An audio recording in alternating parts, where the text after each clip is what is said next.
So, hello there everyone and welcome, it is Niran here, and today it is time for me to welcome you to another one of these concept videos. Today, I'm going to be showing you what I would love World Cup mode on FIFA career mode to look like. Now obviously we've seen the news recently, EA have brought this new game mode, they brought all this added information and added gameplay stuff to FIFA for the World Cup. Stuff like Ultimate Team, items and new cards and all of that sort of stuff and all the licensed teams onto the game. That is all well and good, but we all know what is going to get neglected in this process, and that is going to be career mode. Nothing is going to change whatsoever offline, I imagine, apart from, being able to play like single player World Cup games offline, but I imagine nothing is going to change as far as career mode is concerned. So today I've mocked up a concept of what I would love to see career mode look like in sort of, I don't know, combined with World Cup mode. So basically when you reach a World Cup on career mode, this is what I would like it to look like, because to be quite honest with you, nothing changes. It's just a nothingness. World Cup is just a nothingness on career mode. Nothing changes, it's just another tournament, and it doesn't really feel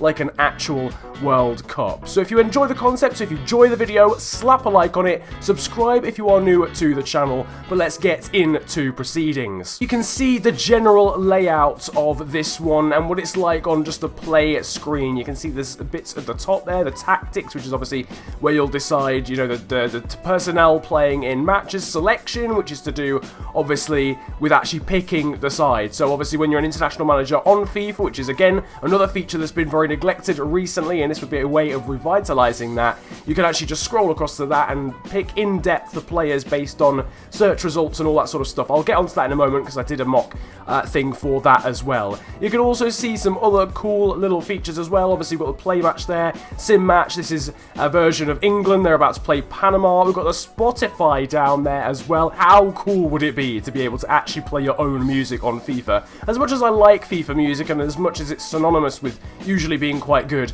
it would be great to have your own music, and in this case obviously it's Kane On with Waving Flag and the World Cup playlist, so that'd be quite cool to have that. We've got the tables there obviously. Again, if you were to scroll to the right, you'd obviously be able to then get the fixtures, the results, and the stats like top scorers, assist makers, all of that sort of stuff. Naturally, as is the case with all of the concepts and stuff like that, we've got the news element as well. Now, last time when I did the Champions League concept, if you haven't seen that video, then make sure to go and check it out. There'll be an annotation in the top right of the screen. But last time there was like a breaking news segment where you could actually watch a live draw happen. In this case, it's more to do with just stock standard news. It's the fact that Roger Nainggolan's been left out of the Belgian squad. Can't quite believe Roberto Martinez has decided to do that, but regardless of that, that's not what this video is about. But that's where your news element will be. Obviously, you scroll right and left to see, more of the news, and obviously then if you were to click on it, you'd then be able to see news that revolves around just your country,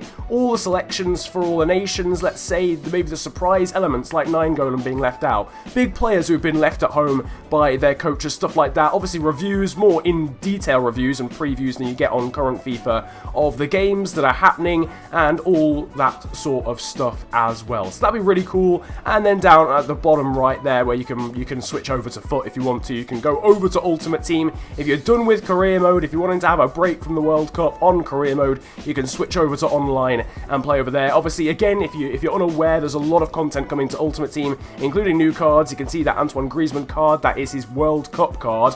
I can't quite remember what rating it is. I think it's 89. So yeah, stuff like that is coming to Ultimate Team. I might make another video on that, although it's been covered quite a lot. If you want me to cover that sort of news just in a general sense, drop it down in the comment section below, and I will be sure to do that. But that is generally speaking how I'd like the main HUD to look like. It's pretty simple. It's quite similar to the HUD that we have at the moment in terms of its layout. You've got the play match, sim match, all that sort of stuff. But I do feel like there is more that EA could do with the World Cup on career mode, because as I mentioned, it is you just arrive at it. You just arrive at the World Cup. It doesn't really feel like a World Cup. If you win it, sure, the trophy's there, but you don't really get any sort of build-up throughout the entire season. That's something else they'd be able to put into storylines, for example. Players coming to you as a club manager suggesting they want more football because it's a World Cup season coming up and stuff like that, to actually make it more memorable, to actually make you realise, oh, yeah, it's a World Cup year, it's 2018, or if you're in the future, it's 2022. And obviously you can see the layout is is in accordance to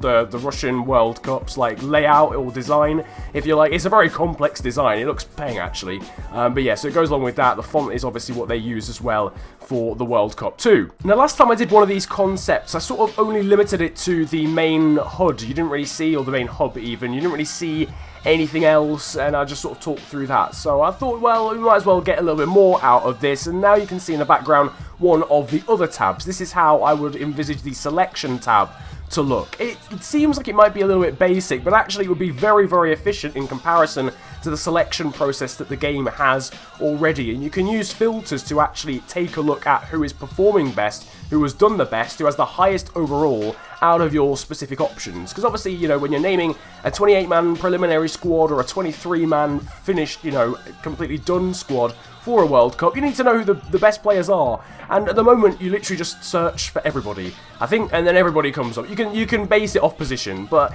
there's not really much else statistically going on, realistically, and it's quite a tucked away page as well. So it'd be great, you know, as you can see along the left-hand side, you've got the ability to search based on position, so forwards, wingers, midfielders, centre-backs, full-backs, and goalkeepers. So you'll know, okay, I need 3 goalkeepers. Who's been the best performing goalkeeper? Who's the best rated goalkeeper, and who are the top 3, and then pick between them. Then move on to, okay, I need 4 fullbacks, I need 4 centre-backs, and go through it that way rather than just selecting everybody and then seeing what happens at the end. And I think what would be a better system as well is to actually have the stats at some area on the page. So you can see there we've got the list of forwards here, so Harry Kane, Jamie Vardy, Marcus Rashford, Sturridge, Rooney, Welbeck, Defoe, Callum Wilson, even down to Ollie Watkins from Brentford there down at the bottom. And you can see we've got the age, caps, goals, overall as well. Obviously the position is going to be the same for all of these guys because they're strikers, but for instance, if you were moving on to wingers, you'd have the option for a left mid,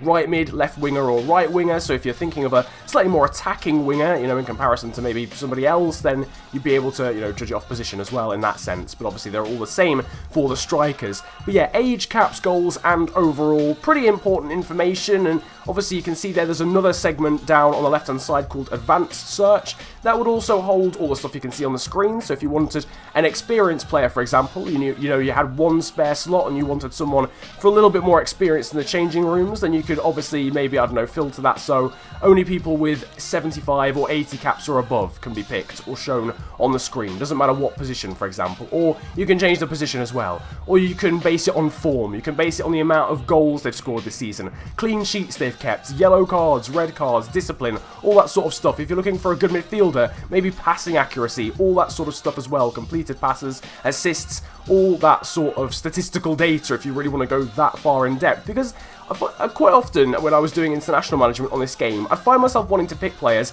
actually in form, but there's like no way of judging that, because it would be very easy to just pick the best players. There's no skill in that. You just look at the rating, okay, calm, fine, whatever. And it comes back to really form actually impacting player performance on this game. If that was actually the case, then it would actually really, really matter as to who was in form, and hence you could be able to search that. If you were feeling lazy, however, there is the auto pick of the squad there down at the left-hand side if you're not really too fussed about it, and the game will maybe try and, I don't know, put all those factors together and make a balanced squad for you. But if you were wanting to take more strikers than you usually would, then obviously you maybe wouldn't use that option. So that's what I would envisage the selection screen to look like, and it just basically have a bit more of an impact rather than people just saying, okay, here are the 23 highest rated players, I'm going to take them to the World Cup, because that's pretty much what international management is.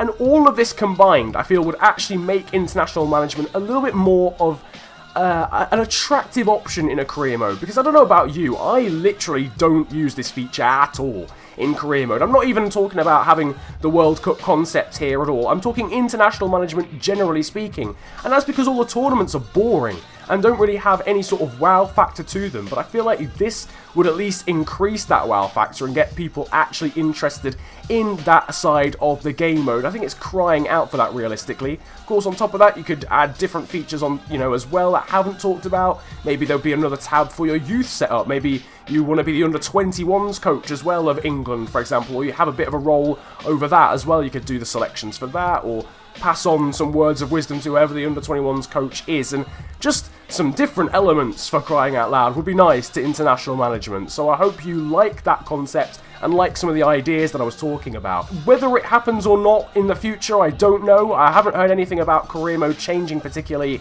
due to the World Cup mode being introduced to FIFA 18, but as I mentioned, that is coming, and if you do want me to make a video on that, then let me know down in the comments section. Whilst you're down there, slap a like on this video if you did enjoy, and subscribe if you're new to the channel. It really helps me out, so it's that big red button under the video, and yeah, feel free to subscribe if you are new around here. Apart from that, you can follow me on social media. My Twitter handle is @theofficialfng, and my Instagram is exactly the same. It's been a pleasure, though, bringing this concept to you today, and of course, ranting at you at the same time. Have a great day, enjoy yourselves, and goodbye.